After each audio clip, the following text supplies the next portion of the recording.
El sonido ensordecedor de los aplausos retumbaba contra las inmensas paredes del auditorio de cristal. Cientos de personas de la alta sociedad y figuras políticas estaban de pie. Fogonazos de luz cegadora estallaban desde las cámaras de la prensa. En la gigantesca pantalla central, el diseño de un museo vanguardista brillaba bajo las luces del proyector. Era una absoluta obra maestra arquitectónica, compuesta de líneas curvas y sistemas sostenibles que desafiaban la gravedad. En la última fila de la sala, oculta en las sombras del pasillo, una mujer temblaba de pies a cabeza. Sus ojos no miraban la magnitud de la pantalla, miraban la esquina inferior derecha del plano digital. Allí, donde durante meses había estado su firma, ahora descansaba el logotipo del despacho. El hombre impecablemente vestido en el escenario sonreía, alzando las manos, agradeciendo los elogios por su visión revolucionaria. Cuando ella dio un paso adelante, intentando acercarse al frente al finalizar el evento, dos guardias de seguridad le bloquearon el paso bruscamente. El hombre en el escenario la miró desde lejos. Sus ojos no mostraron culpa. Con un gesto gélido y casi imperceptible de la cabeza, le indicó a la seguridad que la retiraran. A la mañana siguiente, su tarjeta de acceso magnética no encendió la luz verde en la entrada del despacho. Una caja de cartón ordinaria con sus tazas, sus lápices y sus herramientas de dibujo la esperaba sobre el mostrador de recepción. Junto a la caja reposaba una carta oficial de despido. Estaba redactada con frialdad corporativa, acusándola de insubordinación, inestabilidad emocional y falta de capacidad técnica. En un solo y letal movimiento le habían robado su mayor obra maestra, su única fuente de ingresos y toda su reputación profesional. Elena conocía el aroma áspero del cemento fresco desde mucho antes de saber caminar. Su padre era un maestro de obra que trabajaba de sol a sol. Sus primeros juguetes no fueron muñecas de porcelana, fueron bloques de madera desgastada y pequeños trozos de varilla metálica. Mientras otras niñas dibujaban paisajes simples, Elena esbozaba planos de casas con una intuición geométrica que asustaba a sus maestros. Entendía la gravedad de forma natural, entendía el equilibrio, la tensión de los materiales y la forma mágica en que la luz natural acaricia y transforma los espacios vacíos. Estudió arquitectura a base de becas implacables, trabajando turnos de madrugada en una gasolinera oscura para poder costear los costosos materiales de las maquetas. Sus manos siempre llevaban el rastro del esfuerzo, marcas de pegamento industrial y pequeños cortes de navaja. Se graduó con los máximos honores de su generación. Su talento era tan evidente, tan desbordante y puro, que fue reclutada inmediatamente por la firma más prestigiosa, temida y respetada del país.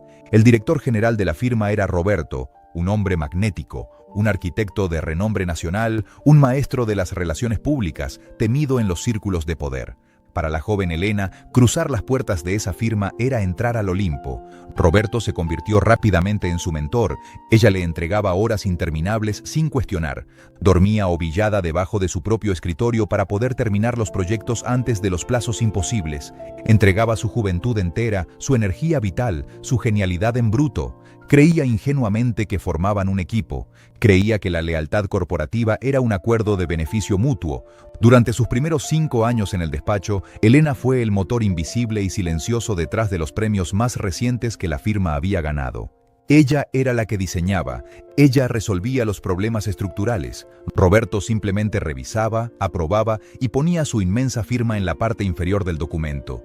Elena aceptaba ese trato desigual en un principio, convencida de que era el pago necesario por el derecho de piso de cualquier principiante. Pensaba que su momento de gloria llegaría, confiaba ciegamente en las promesas constantes de su jefe, promesas de ascensos inminentes, promesas de convertirla en socia junior del despacho, promesas vacías y calculadas que solo tenían el propósito de mantenerla encadenada a un respirador, produciendo oro puro para llenar los bolsillos y alimentar el ego de otro. La oportunidad de su vida llegó disfrazada de un inmenso concurso internacional. La ciudad buscaba el diseño para el nuevo y monumental Museo de Arte Contemporáneo. Era el proyecto del siglo. Roberto llamó a Elena a su oficina y le asignó el desarrollo conceptual completo. Le dio total libertad creativa. Durante 8 angustiosos y fascinantes meses, Elena dejó de tener vida propia. Respiraba únicamente por y para la construcción de ese museo. Creó un sistema de ventilación natural revolucionario inspirado en la arquitectura de los termiteros africanos. Diseñó estructuras interiores que parecían imposibles, pero que se abrazaban orgánicamente al entorno del parque circundante.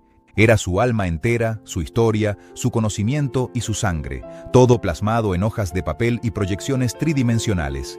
Una semana exacta antes de la entrega final y confidencial del concurso, Roberto la llamó a su inmensa oficina de puertas de roble. Cerró las pesadas persianas. Con un tono falsamente paternal y profundamente condescendiente, le informó que el proyecto era una completa decepción. Le dijo que las formas eran inmaduras y grotescas, que sus ideas no representaban en absoluto los altos valores estéticos de la firma.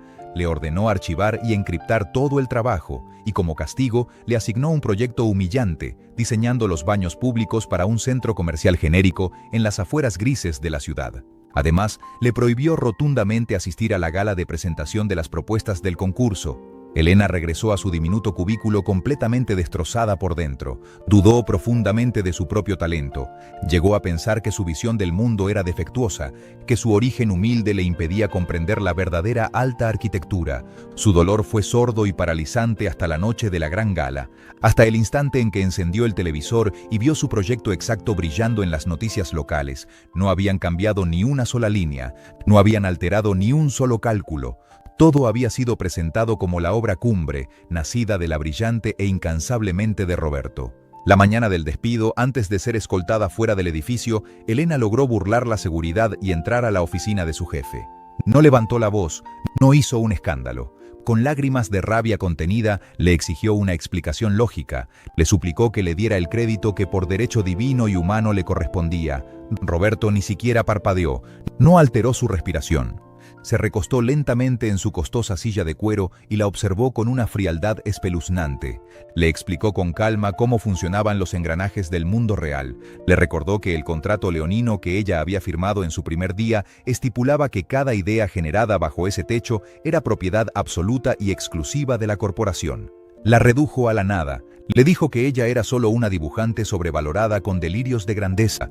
Le aseguró que nadie en la inmensa industria de la construcción le creería a una joven asustada y sin un apellido importante que la respaldara. Levantó el comunicador de su escritorio, llamó a seguridad para que la retiraran por la fuerza, y justo antes de que ella cruzara el umbral de la puerta por última vez, él tomó su teléfono personal. Elena lo escuchó hablar directamente con el presidente del Colegio Nacional de Arquitectos. En una conversación de 2 minutos, Roberto describió a Elena como una empleada inestable, conflictiva, insubordinada y con serios problemas emocionales que ponían en riesgo a los clientes. Con unas cuantas palabras envenenadas, la sentenció al destierro profesional absoluto. La caída que siguió fue un abismo asfixiante y oscuro.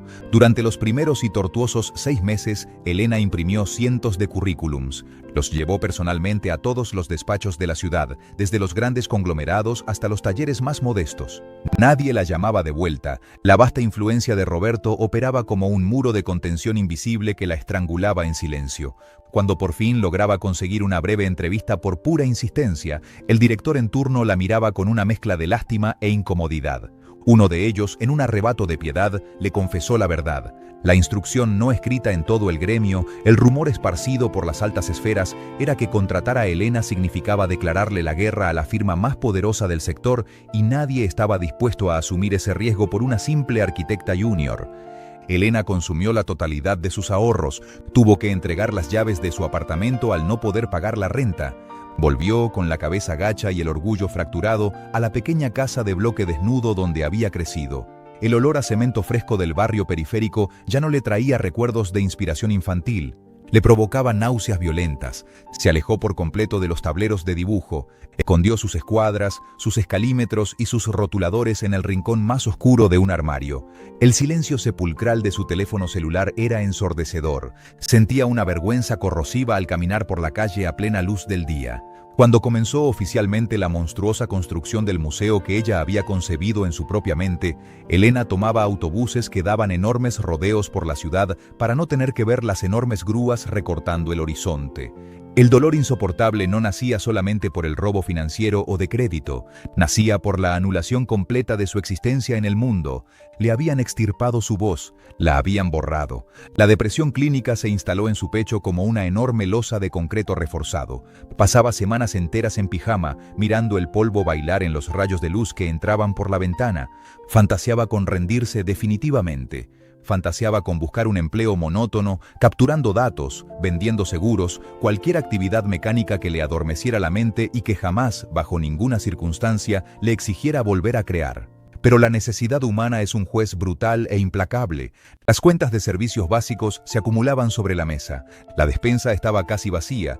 Elena necesitaba generar ingresos para no morir de hambre. No podía permitirse el lujo de la parálisis absoluta y permanente. Una mañana de martes, bajo un cielo gris y amenazante, el vecino de enfrente tocó a su puerta. Era un mecánico automotriz de manos curtidas. Necesitaba un inmenso favor. Su pequeño taller estaba creciendo y necesitaba un plano estructural muy rudimentario para solicitar un permiso de ampliación en el ayuntamiento local. No tenía los fondos para contratar a un despacho establecido. Solo podía ofrecerle un puñado de billetes arrugados. Elena lo miró en silencio. Fue al armario oscuro. Sacó un simple lápiz de grafito. Desenrolló un pliego de papel viejo y amarillento sobre la mesa de la cocina. Sus manos temblaban de forma incontrolable. Trazar la primera línea negra sobre el blanco fue un acto de absoluta agonía psicológica. Sentía la inmensa y oscura sombra de Roberto posada sobre su hombro derecho, susurrándole al oído que era una fracasada incompetente. El pánico la paralizaba, pero apretó los dientes y continuó trazando. Terminó el modesto plano y lo entregó. El permiso municipal fue sellado y aprobado sin un solo contratiempo. El pequeño techo de lámina y vigas del taller se construyó firme y seguro. Fue una victoria microscópica, absolutamente invisible para las grandes revistas de arquitectura o los círculos de la alta sociedad. Pero para el espíritu asfixiado de Elena fue una ráfaga de oxígeno puro. Con ese pequeño y modesto ingreso pudo comprar alimentos. La chispa, aunque minúscula, se negaba a extinguirse. 2 semanas después, el cuñado del mecánico, dueño de un local en ruinas, la buscó. Quería intentar remodelar una antigua y decadente panadería de barrio.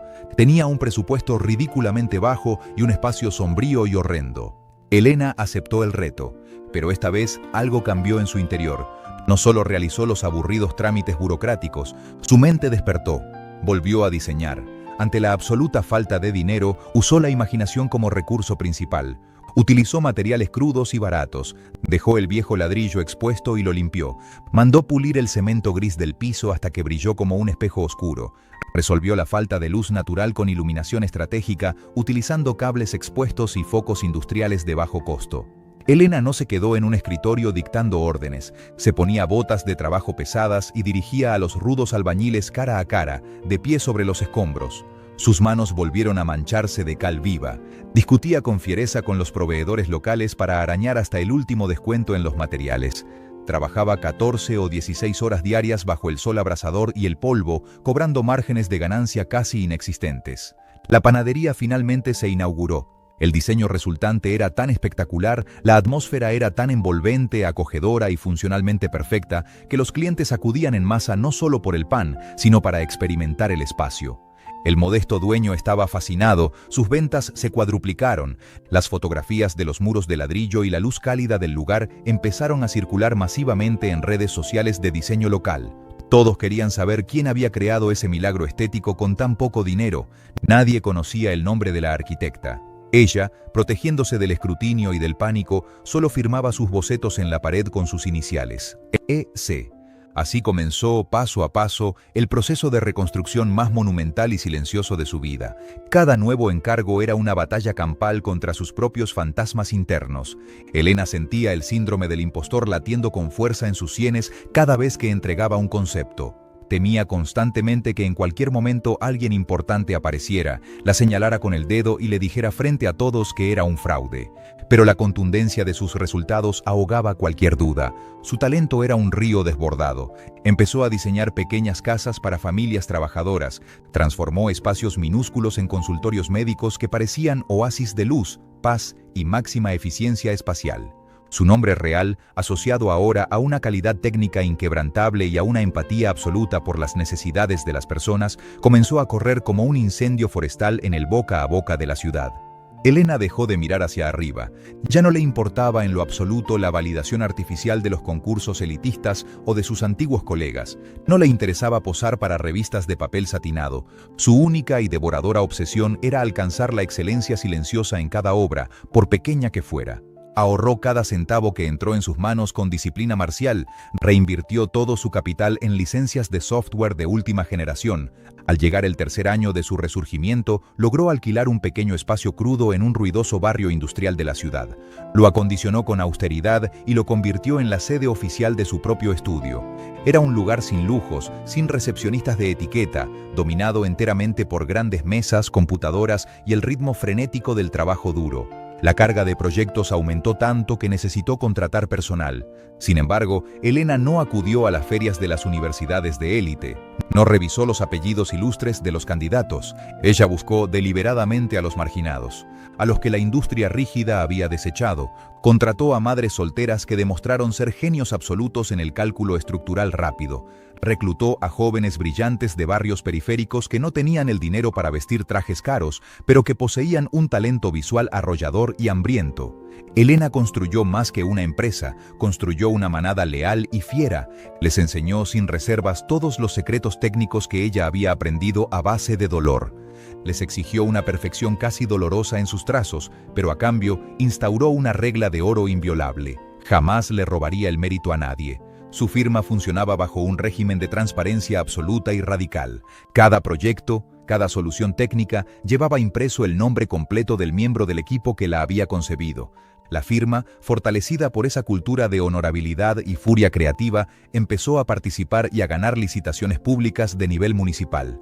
Comenzaron a construir bibliotecas luminosas en zonas deprimidas, diseñaron enormes parques municipales que recuperaban espacios tomados por la delincuencia. Su estilo arquitectónico particular, que fusionaba una funcionalidad brutal y económica con una belleza orgánica y acogedora, se consolidó como una marca inconfundible en toda la región. El tiempo y el trabajo constante la sanaron. Elena dejó de ser la joven asustada e ingenua, se metamorfoseó en una líder de presencia serena, profundamente anclada a la tierra y totalmente blindada contra los ataques del ego. Su piel se curtió, su voz se volvió firme, profunda y segura. Cruzar por la calle y ver a lo lejos el gran museo que llevaba la firma robada de su antiguo jefe ya no le causaba dolor. Para ella, esa estructura era solo un cementerio del pasado. Ella estaba viva, construyendo su propio y vasto imperio, ladrillo a ladrillo, levantado sobre cimientos de honestidad técnica implacable. Porque el mundo real, aunque a veces tarda, eventualmente somete a todos y recompensa únicamente a la sustancia verdadera y pura. Al cabo de 7 años ininterrumpidos, desde la mañana de su brutal despido, la firma independiente de Elena operaba a nivel nacional. Facturaba en números que superaban con creces a la mayoría de los despachos tradicionales y burocráticos de la vieja guardia. Gozaba del respeto absoluto y reverencial de los sindicatos de trabajadores y de los grandes contratistas de materiales. Nunca había tenido que gastar un solo dólar en campañas de relaciones públicas. Sus construcciones terminadas eran su único y aplastante manifiesto. Y justo en la cúspide de su crecimiento, el destino la puso frente a la prueba de fuego definitiva. El gobierno federal anunció con bombo y platillo el lanzamiento de la convocatoria internacional más importante de las últimas décadas. Buscaban el diseño arquitectónico y urbano para el inmenso polo tecnológico de investigación sustentable en las afueras de la capital. Era un proyecto de escala colosal, una inversión de miles de millones. Pero esta vez, el escenario tenía una variable que cambiaría la historia. Los enormes fondos internacionales que financiaban la obra impusieron una condición inquebrantable de transparencia. Sería un concurso doble ciego absoluto. Los jurados internacionales, que viajarían desde Europa y Asia, jamás conocerían los nombres de los arquitectos ni los despachos participantes. Recibirían únicamente modelos y planos codificados por una serie de números aleatorios. Se trataba de enfrentar el talento crudo contra el talento crudo, sin cenas de gala previas, sin favores políticos en pasillos oscuros, sin apellidos que influyeran en la balanza. Elena y su manada de marginados se encerraron en el estudio, trabajaron día y noche durante 6 extenuantes meses, durmieron sobre los planos, comieron de pie, volcaron cada fibra de su conocimiento colectivo en el desarrollo conceptual. Presentaron una propuesta monumental y profundamente revolucionaria, un diseño que integraba bosques nativos con alta tecnología estructural en una simbiosis impecable. Era la evolución madura de todo lo que Elena había sido. La esperada noche del anuncio del veredicto, el evento se transmitió a nivel nacional. Esta vez, Elena no se escondió aterrada en las sombras del pasillo. Caminó con la espalda recta y se sentó en la primera fila del gran auditorio, rodeada por todo su equipo de trabajo. El delegado internacional tomó el micrófono, abrió el sobre lacrado, leyó el complejo número de registro ganador y tras una pausa dramática de comprobación en el sistema, pronunció el nombre de la firma creadora. El inmenso recinto enmudeció por 2 largos segundos de incredulidad total, seguidos por un estruendo ensordecedor. Una ovación de pie unánime. No había ganado el monstruo corporativo de siempre.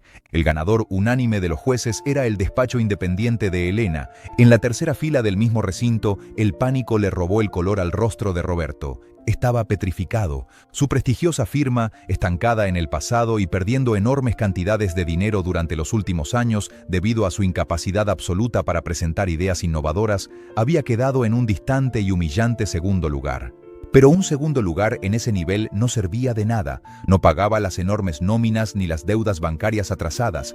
El falso imperio que Roberto había sostenido robando el talento ajeno se estaba colapsando bajo el peso de su propia arrogancia. Se había quedado sin mentes brillantes a las cuales parasitar, rodeado únicamente de burócratas aduladores que no sabían trazar una línea original. Las consecuencias cayeron como una avalancha. Semanas después de la ceremonia, el severo comité organizador del megaproyecto determinó que, debido a la titánica magnitud del polo tecnológico, la firma ganadora tendría la potestad y la obligación de integrar a la firma que quedó en segundo, Wauluconpalu, Wauercia, Arsin. Pero lo harían bajo una figura específica, como simples consultores técnicos subordinados encargados únicamente de la maquila de planos menores para acelerar los tiempos de la obra. Roberto no tuvo alternativa. Su empresa estaba literalmente a un mes de declarar la bancarrota oficial. Tragar su inmenso orgullo y someterse era la única vía de supervivencia. Necesitaba desesperadamente ese porcentaje del contrato, aunque significara trabajar como empleado directo de la mujer a la que había jurado destruir. La primera reunión formal y obligatoria de inicio de obra se llevó a cabo en la sala de juntas principal del despacho de Elena. Era un espacio amplio, dominado por grandes ventanales, concreto pulido y una limpieza visual impecable. La puerta de cristal corrediza se abrió. Roberto entró lentamente, flanqueado por 2 de sus nerviosos abogados. Ya no caminaba como el titán intocable de la industria. Era la imagen viva de un hombre acorralado por las consecuencias de sus propias acciones, con los hombros hundidos por el estrés financiero masivo. Al levantar la vista, la vio. Estaba sentada en la cabecera de la inmensa mesa de reuniones. Elena vestía un traje oscuro de corte impecable. Su postura era relajada, sus manos descansaban sobre una gruesa carpeta técnica. Su expresión facial era un muro impenetrable, totalmente neutral, totalmente profesional. Roberto se detuvo en seco a mitad de la sala. El aire pareció abandonar sus pulmones, la mente intentaba procesar la imagen. La joven dibujante ingenua a la que había despedido y humillado públicamente años atrás, la mujer a la que le había robado el proyecto de su vida, a la que había calumniado con saña buscando destruirla para siempre. Esa misma mujer era ahora la dueña y directora general del proyecto de infraestructura más grande y lucrativo de la década, y él, el gran maestro, estaba de pie en su oficina, necesitando desesperadamente que ella firmara la aprobación para salvar a su propio despacho de la ruina. El silencio en la sala era denso, afilado, capaz de cortar la respiración. Los abogados de Roberto miraban al suelo incómodos. Roberto esperaba el ataque. Tenía los músculos tensos esperando la burla merecida. Esperaba que ella, disfrutando del poder, cancelara el subcontrato frente a todos y lo dejara en la calle. Esperaba gritos, reproches, un discurso lleno de rabia melodramática sobre el robo del museo. Pero Elena no movió un solo músculo de su rostro. No parpadeó con ira, no mencionó ni una sola palabra sobre el pasado, no le recordó las noches en vela ni la carta de despido espuria. Con una frialdad técnica milimétrica, una objetividad que helaba la sangre, Elena abrió el pesado expediente frente a ella. Miró a los ojos de Roberto y con un tono de voz inalterable comenzó a dictar las asignaciones de trabajo. Desglosó las tareas mecánicas que el equipo de él debía realizar, le dictó los plazos de entrega inflexibles. Le dejó absolutamente claro, sin necesidad de alzar la voz ni un solo decibel, que la más mínima desviación de los estándares de calidad de su firma o el más pequeño retraso injustificado resultaría en la expulsión legal e inmediata de Roberto del proyecto por incumplimiento de contrato. Lo trató exactamente como lo que él era en ese momento, un proveedor reemplazable de rango menor. Roberto tuvo que apretar los puños bajo la mesa y asentir en completo y absoluto silencio. Tuvo que sentarse en la silla de invitados, abrir su libreta personal de cuero y tomar nota obedientemente de las estrictas instrucciones que la mujer que una vez humilló le estaba dictando.